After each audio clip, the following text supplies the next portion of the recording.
आज चाहिँ मेरो काम 1 आवरले हुने भएको हुनाले हस्बेन्डलाई चाहिँ काममा जान ढिलो हुन्छ र मेरो छोरीले मलाई खाना लिएर आइसकेको छ।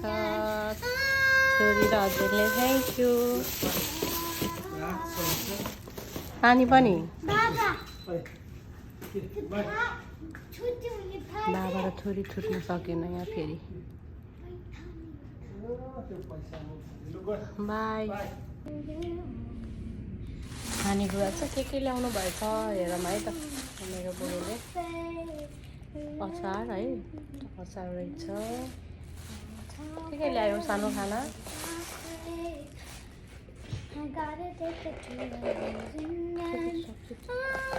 ओ माय गॉड, कति धेरै त नि बेबी। चिकन पकाएर ल्याइदिनु भएछ। अनि नेक्स्ट के छ भने खाना रहेछ राइस होइन। यो चाहिँ नुन, मलाई चाहिँ नुन, मेरो हस्बेन्डले भन्दा नुन चाहिँ अलिकति बढी खान्छु, त्यही भएर चाहिँ मलाई नुन पनि ल्याइदिनु भएको रहेछ। राइस, अचार र चिकन लिएर आइदिनु भएछ। थ्याङ्क यू सो मच बुढो। अब चाहिँ साथीहरू म चाहिँ खाना खान लागेँ साथीहरू। बुढाको साथीको अचार चिकनसँग है। खाना चाहिँ मलाई थोरै बढी भएर निकालेर राखेको छु। अलिक धेरै ल्याउनु भएछ खाना, तरकारी होइन। खाना र तरकारी पनि बढी हुन्छ होला मलाई। चिकन कस्तो बनाएर ल्याउनु भयो टेस्ट गर्छु होइन। हेर्दाखेरि त मजाले ल्याउनु भएको छैन, अलिक ओइल बढी छ जस्तो छ। खासमा चाहिँ म 2 बजे घर पुगिसक्नुपर्ने मान्छे। आज चाहिँ 3-4 बज्छ जस्तो लाग्छ। अर्को दाइले ढिलो आउनुहुन्छ अरे, सो म ढिलो घर पुग्ने भएको हुनाले नानी एक्लै बस्नुपर्छ रुममा। अनि पुऱ्याउन आउनुभएको र पुऱ्याउन आउने बेलामा चाहिँ तातै खाना खाउँ न त भनेर लिएर आउनुभएछ। अब चाहिँ म खाना सुरु गर्छु। मलाई चाहिँ नुन ठोक्नुपर्छ किनभने बुढोलाई प्रेसर हाई छ, नुन कम खानुहुन्छ। मेरो चाहिँ फेरि लो छ। साथीहरू मैले स्टार्ट गरेँ है खानालाई। खान्छौ साइना बेबी? छोरीलाई पनि खुवाइदिनु। छोरीलाई पनि मामुले खायो भने त खान्छौ नि होइन। फेरि एक्लै खाँदैन, म पुरेर बस्दा हुन्छ छोरीले। मामुलाई राइस बढी हुन्छ, खाऊ न त। हुन्छ खान्छौ?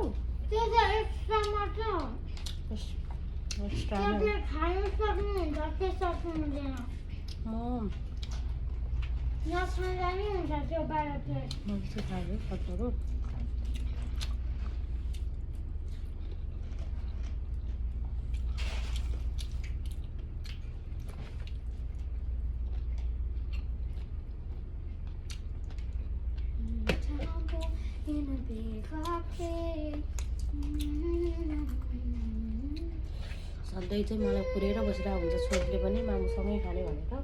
ल उसले पनि नभ्याएर खाना नखाइकन आएछ। छोरीलाई पनि खुवाउँछु।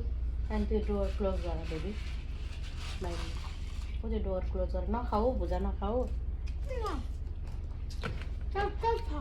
मामुले खानै खुवाइदिनु। अहिलेसम्म खानु त्यो नखाऊ, त्यस्तो सुक्खा खानु हुँदैन। डोर क्लोज गर। मिठो बनाउनु भएछ।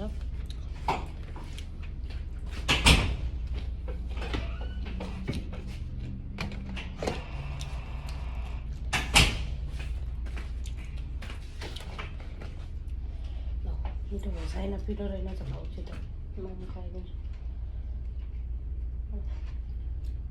ती भोक लाग्दा फेरि बाबालाई माम खान्छु भनेर खानुपर्छ नि त छिटो।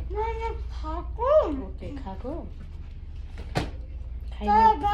लेट भइरहेको त्यो हाफ मात्रै खानु सकेको मैले यो भुजा नि खाइरहेको छु, लेट खान्छु भनेर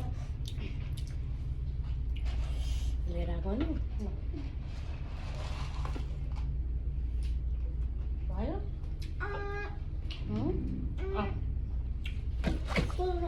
कमेको घन्टै छ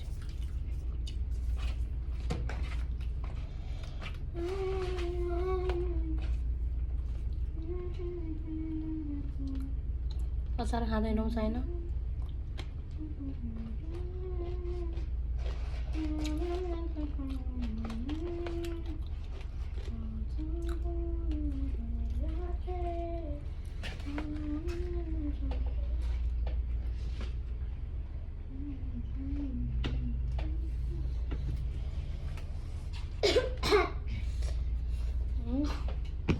बिस्तारै हो बस्नलाई अलिक अप्ठ्यारो भयो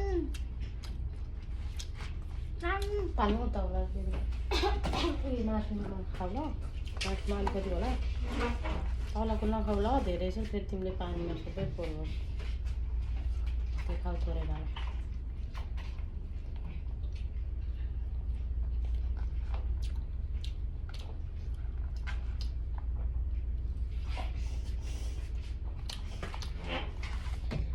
नाकमा पर्छ जस्तो छ हो